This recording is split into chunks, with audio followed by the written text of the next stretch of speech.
Hello, I'm Matt Galloway, and this is the Current Podcast. In December of 2022, 1 week before Christmas, a group of teens swarmed a homeless man outside a shelter near Union Station in downtown Toronto. Kenneth Lee, who was 59, was fatally stabbed in the attack. 8 girls between the ages of 13 and 16 were charged with second-degree murder. More than 2 years on, several of them have pleaded guilty to the lesser charges of manslaughter and assault. And last Friday, an Ontario judge ruled that the repeated strip searches on those girls, when in custody, were unconstitutional. Many of the details heard in court were under a publication ban and couldn't be reported until now. Jennifer Pagliaro has been covering the case since Kenneth Lee's death. Jen is a crime reporter with the Toronto Star, and she joins me in studio. Jennifer, good morning. Good morning, Matt. This is such a story, and it's a story of tragedy, and it's a story of the criminal justice system. Let's begin with Kenneth Lee. What do we know about who he was? So Kenneth was the eldest son of his mother and his family, who his family said had never really been independent, had struck out on his own. And so quite late in life, for a lot of adults, had decided to leave his family home where he was with his mother and try to make his own way in the world. And we know that he didn't have any substance abuse issues at the time, but he found himself homeless at various points in that journey. But for all intents and purposes, people described him as a very gentle and kind person. He was trying to figure out what he wanted to do with his life. He had told his family that he recently had decided he wanted to help other people. He was seen as a mentor to other people in the shelters where he stayed. Mm-hmm. And he was in the middle of that sort of process when he encountered these girls. What do we know about what happened that night and that week just before Christmas? So Kenneth Lee was visiting a sort of small concrete parquet. A lot of listeners maybe go by it every day. It's just outside Union Station in that sort of fork where University meets Front Street. And it just has a bunch of planters. He was meeting his companion there who was staying at the nearby shelter. They had cups of drinks with them. Looked like they were going to sit in the parquet and just have, conversation, hang out. And it's kind of common for folks experiencing homelessness to sort of exist in these outdoor spaces. The girls had been traveling downtown from Yorkdale Mall on the subway, sort of creating mayhem along the way. They had been drinking, they had been smoking pot. They were going to go to a party, but some of them broke off from a larger group of kids hanging out at the mall and came downtown. And it's in this parquet that they collide. And it's, in a lot of ways, a random attack, a random encounter. And Kenneth Lee was a victim who was in the wrong place at the wrong time when these girls arrived. What do we know? And again, the girls can't be named under the Youth Criminal Justice Act. But what do we know about the 8 teenagers who were involved in this? There was a lot of speculation in the hours and days following this attack that they didn't know each other, that maybe they met on social media, that they somehow came together, and that this was a sign of the times in some ways, kids meeting each other online and then mayhem unfolds. What do we know about? Is that true? Or? Yeah, that's actually not true. And it was the most alarming thing that police said at the time. And I still am not sure if it was a misunderstanding on police's part when they were going through their text messages. But each of the girls had at least one other girl in the group that they were good friends with. Some of them have known each other since sort of kindergarten. Some of them live in the same communities, like just down the street or in the same building. And they did meet up in this larger group, which they had like one of those massive group chats that kids sometimes use. And the plan was to go to the mall to drink and to smoke and to, be without your parents as kind of a really common teenage activity. But what we know about the girls is that they come from all over the city, and some of them from some suburbs in the GTA, and they all gave their parents various excuses for where they were going that night. Some said, I'm sleeping over at so-and-so's house, and then some said they were going to a movie at the mall that has a Cineplex. And instead they went to just hang out and do sort of teenager things. And they come from sort of a variety of backgrounds. Some of them live in community housing. A lot of them have very involved parents who showed up every single day in court when they were there. And, having talked to some of them, were horrified by what happened. I want to come back to the parents in a moment because that's one of the questions that hangs over this. You have seen the video in court of the incident in which Kenneth Lee was killed. How do you understand the level of violence that was committed by these young girls? It is a video that is very difficult to watch because of how violent the girls are. They are at times hitting him with weapons. One of the girls has essentially a wrench that she's hitting Kenneth over the head with. At times they have him backed against a concrete planter, and some of the girls are up on top of the planter, sort of wailing down on him. You can see them kicking and punching him when he's sort of collapsed to the ground. And at times they actually are filming him on their cell phones. And we also saw the scene from that angle, and you can see that his face is bloodied from the attack, and he's sort of swinging, trying to defend himself. But he was really overwhelmed by the group of girls that came at him. What is your sense, I mean, as you understand it, as to what their motivation was, why this was happening? The inciting event was that Lee's companion had a bottle of alcohol that was visible in her bag. And when the girls first arrived, Kenneth had walked over, it looked like perhaps to talk to some of the other shelter clients that he might have known. And some of the girls followed the companion and actually grabbed the alcohol out of her bag. And one of them actually took a swig of it. And it seemed that they were motivated by wanting to have more alcohol. They had not had any with them at this point. And when Lee comes back over, it seems like his companion might tell him what had happened. And there's no audio on the video, but I imagine, and the Crown believed that he was trying to defend her, probably telling them to get lost. And that's when one of the girls throws a bag towards the adult pair, and the rest of the girls sort of jump in at that point. How do they, as you understand, how do they understand what happened? Some of them, I think, are still trying to process what happened. Some of them talked about being so drunk that they blacked out parts of the evening. You have to remember some of them were only 13 at the time. Though they seem to have experience smoking weed, they weren't as experienced at drinking, which is often the case with young teenagers. And so the understanding was that they were sort of jumping in to what they thought was protecting their friend. Some of them didn't see that like inciting event when the bag was thrown. And you can see later on when the police come to arrest them on body-worn video that it's clear some of them don't realize that Kenneth Lee had been stabbed, and certainly not that he was dead. But there's also, and this goes, we'll skip ahead a little bit just in terms of time, there's also a voice memo in which one of them confesses, or at the very least speaks about what happened, right? Yeah, she clearly remembers, and this is the girl that had the wrench with her. She clearly remembers what she says, sort of jumping in to defend her friend. She talks about one of the girls that she says sort of kicked off the melee, and then she talks about, wanting to jump in. She's speaking very jokingly about it, so it's very jarring to hear her interpretation of it, but it's what you might imagine a teenager would say when they're recalling sort of a traumatic event and trying to sort of make light of it. But she certainly is very clear that she got in there and was pummeling Kenneth Lee. Police arrive. These teens are arrested. They're held on and off in youth custody. What happened to them in custody? This is a huge part of the story as well. Yeah, and it was such a surprising part, to be honest with you, even as someone who's covered crime and justice for the last decade, I didn't know that we strip search young people in custody. It just honestly hadn't occurred to me. We do? We do strip search young people in custody. And in fact, in the province of Ontario, where they are responsible for youth custody, youth detention, they are and have been routinely strip searching young people in custody. These are, the girls in question here are as young as 13. That's right. And they were 13 when they were arrested. Some were as old as 16, but still very much youth. They are sent, girls especially, are sent to what are essentially facilities run by government contractors. The province doesn't actually have any directly operated facilities for female youth in custody. So they were actually sent quite far from the city to London and Kingston to two youth facilities there. They were split up. And when they arrived, they were strip searched. Every time they went to court and returned, they were strip searched. What was the understanding as to why they would be strip searched, why young girls would be strip searched every time, as you said, they came in and out of that facility?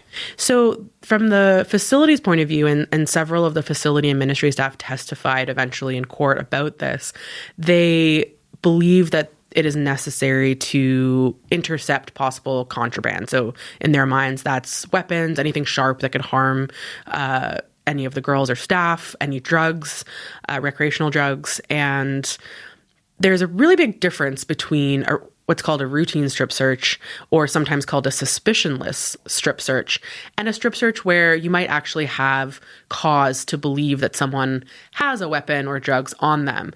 And the difference there is that it matters whether you have cause to search someone. There's a reason that you're doing this. Yeah, like you might see something pass to one of the girls, or someone might tell you that they saw that they have drugs in their room. And the first step would be to say, like, to confront that young person and ask them to hand it over. And then perhaps you would do like a pat-down search, like a less invasive search. And if that still didn't work, then you might escalate to a strip search. But what was happening with these girls, and not just these girls, I should say, this is happening to boys and girls in youth facilities across the province. They are just, as part of the process of entering and leaving the facility, being strip searched regardless of whether there's suspicion. How did this come to light? How did people learn that this was happening? So one of the first girls who had her bail hearing in this case, her lawyer had a hunch when she saw a brochure for one of the facilities that mentioned that the youth might be subjected to body searches. And one of the staff members from the ministry that governs all of these detention centers was on the stand. And she asked the employee about it, who said that, yes, body searches are most often strip searches. And when she described the process for strip searches, we also found out that the girls were made to strip completely naked, that being that they were completely uncovered, no undergarments, and they were asked to spin around so that a female security guard could observe them. And I remember being in the courtroom, and it was me, a few reporters, the girls' parents, and the judge, and you could tell that all of us were alarmed. The judge included? The judge included. Tell us about, she is a character in some ways in this story as well. Yeah, she is. Justice Maria Siravar is a very experienced youth court judge. This was at a time where the youth court in Toronto was still open on Jarvis Street. And she has been doing this a long time, and she seemed genuinely flummoxed. She said she was incredibly troubled by the knowledge of what you just described was happening to these girls. Exactly. Not only was she surprised that they were being strip searched every time they came to court, she said, I'm compelling them to come to court, and they have a right to be in court to defend themselves in person. But the consequence of that is that every time they're going back to the facility in London or Kingston, they're being strip searched. And so what did she want in terms of what was happening with these searches? Did she want them stopped? Yes, she ordered that this particular girl in this first case where it came to light, that she not be strip searched when she went back to the facility. And the following day, the lawyer for that girl appeared at another hearing for a different girl and said that there was an emergency situation because when that girl was taken back to the facility with this judge's order not to strip search her, instead they essentially held her in segregation in her room and did not allow her to be part of the common areas where you're allowed to be with other girls or to interact with staff. The word that was used to describe how these girls were treated in custody was inhumane. Yes, that is the word that Justice Siravar used. That's a remarkable word to use, and I mean, for a justice to use. Yes, and it was, I got to say, Matt, it was kind of horrifying for me at the time because your listeners might know this. Bail hearings are often under a publication ban because sometimes you hear a lot of evidence that might end up at a trial and you don't want to prejudice a jury. And it was horrifying to me to know that this was happening to these girls and not being immediately able to tell anyone. The impact of this is not just on these girls, but it had an impact on sentencing as well, right? The fact that they went through this every time they came in and came out and that the justice was infuriated by what they were going through. That's right. Eventually, it led to the girls either being transferred to a less secure facility while they were held without bail. And in several cases, it resulted in Justice Siravar actually releasing them after considering the plan of what sureties they might have and how they could be at home. And when it came to sentencing, both levels of court have ruled that this type of treatment was unconstitutional, and it has impacted their sentences in that they have received reductions in what their possible sentence would be. So none of them have received additional jail time because of the way they were treated. Because of their treatment? In large part. What does this reveal?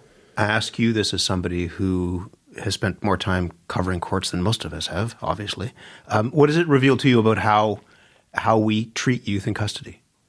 I think it really exposed sort of the limitations of our youth justice system, but also, in my view, it seems like the ministry may have lost sight of what it is that they were doing, because it was truly shocking to everyone that they could have misinterpreted the rules so dramatically as to forcing the girls to strip naked. The policy actually says, the ministry policy, that they should not be completely naked at any time.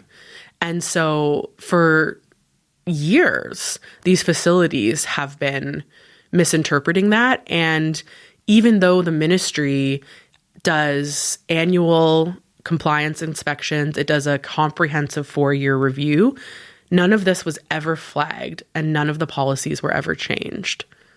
I mean, the other part of this is that a man was killed. That's right. And you can imagine his family. I would just wonder how they were reacting to the fact that, as you said, there will be very little, if any, jail time for any of these young people who were involved in this, because in some ways of a procedural issue, that in terms of how they were treated when they were going through the system. Yeah, it must be incredibly frustrating. Kenneth Lee's family has sort of only participated to the extent of submitting victim impact statements that were read by the Crown at sentencing. And you can tell that they are incredibly frustrated with the process. And I can imagine why. You know, at the center of this is such an inexplicable loss for them. And an inexplicable amount of violence. Again, one of the reasons why this story got so much attention was somebody was killed, but somebody was killed and a group of young girls were involved in this, that they were charged, that they were suspected of being part of this. And it fed into, again, that narrative of what kids are learning on social media, how they're connecting. Kids are just wilding out. And what do we know about that? What did you learn in terms of, part of it's about motivation, but also how we think about that kind of violence? Yeah, it's also really striking, like even before the girls arrive in this parquet, there is a lot of surveillance from the TTC system of them. The transit system. Exactly, them making their way downtown. And there's a lot of violence that occurs in that process. They've not been charged with any of that. In some cases, those other TTC commuters didn't stick around to report anything to police, but you see them, pulling on people's hair on the subway, spitting on them, attacking a group of girls at a station. Do we have any sense as to what's going on there, what that is about? I get the sense that they were trying to stir up trouble. They're definitely the ones instigating on their way down the subway, and it's honestly very hard to make sense of if you're not a Gen Z teenager. But from researching and from talking to youth workers and youth advocates and youth themselves, I get the sense that young people are much more detached from the same reality as us, and they are experiencing a world on social media that just doesn't compute with what you and I understand and about the world. A lot of this is being recorded as well? Yes, they were recording themselves a lot throughout the evening. And actually, a very interesting fact that we learned at the bail hearings is some of these girls have actually been the victims of swarming violence from other teenagers in their own lives. So they've actually experienced a similar level of violence enacted on them, had it filmed, had the video shared with their friends and their school group. And I imagine that though I don't think there's a direct correlation, it certainly would have had an impact on them. You said earlier that the parents of some of these young girls were very involved, coming to court every single day. The question that so many people asked in the wake of this were, where were the parents? How did the parents not know what their kids were up to? Totally. And it was also really hard not to share some of the stories that we heard at these bail hearings. Their parents and their guardians would testify to try to be their sureties and have them come home. And you heard a lot of parents who, for example, one parent is like a working class mom. She gets up early in the morning to go to a construction site. She is entrusting her 13-year-old daughter to get herself up and go to school in the morning. And that was a constant struggle. She was missing school in the morning. And a lot of these parents were dealing with, I think, what would be fairly typical teenage problems, like skipping school, not coming home on time for their curfews, but had never been violent, did not have criminal records. And though they were struggling, there was never a moment where, the police needed to be involved. And so, for example, this particular girl, her mom thought that she was just in the courtyard with her friends in their complex. And she was supposed to be home at 9:30. And, around 9:30, the mom texted, said, "Where are you? Are you coming home?" And her phone was off and on. And you can kind of put yourself in her shoes. Her first assumption was like, oh, her phone died. These teenagers are never charging their phones. She must have gone to her friend's house. She'll probably charge her phone and then she'll message me back. It never occurred to her that her daughter had gone up to Yorkdale and then had headed all the way downtown. And she kept trying to call her and saying, "Where are you? Where are you?" But it never occurred to her that she was the one that was causing harm. Her biggest fear was that someone might harm her daughter. That was her instinct. And so when you look at it from their perspective, having never interacted with the police in this way, getting the call that your daughter has been charged with second-degree murder was just... Your heart would break. Yeah, it was just an upending situation for most of these parents. Can I just ask you finally, you're a reporter and a journalist and cover this case, but you're a human being as well, and you're there in this courtroom. What is going to stay with you from this story? There were moments where it really hit home that these are children and what that means. There was a moment in the courtroom where this girl that I've been talking about, the mom who works in construction, she was sitting in the prisoner's box. She was still trying to get bail. And the judge, Justice Siravar, as they often do, wanted to save her decision. She wanted to think on it, come back another day and decide. And the girl's lawyer leaned over and explained what that means, that she wasn't going home. You're going to stay in custody. Exactly. And she was going to get sent back to the youth facility that she had traveled several hours to be in court in Toronto. And she started to cry. She was very visibly upset. And Justice Siravar asked the security officer, she noticed right away that the girl was struggling, and said, "Are her parents able to come up here and, be with her?" The security guard, whose job it is to protect everyone, was like, "Well, it's technically not allowed. You're not supposed to approach the prisoner's box." And the judge just said, "We have to have some humanity in this situation." And she said, "I'm ordering that her parents be allowed to come up here." And her mom, I remember, came up and put her hands on her daughter as she was sobbing. And I actually had to leave. The proceeding was over, but I had to leave because I didn't really want to cry in court. It was incredibly moving because she looked so young. And I think the weight of what was happening to her was starting to hit everyone.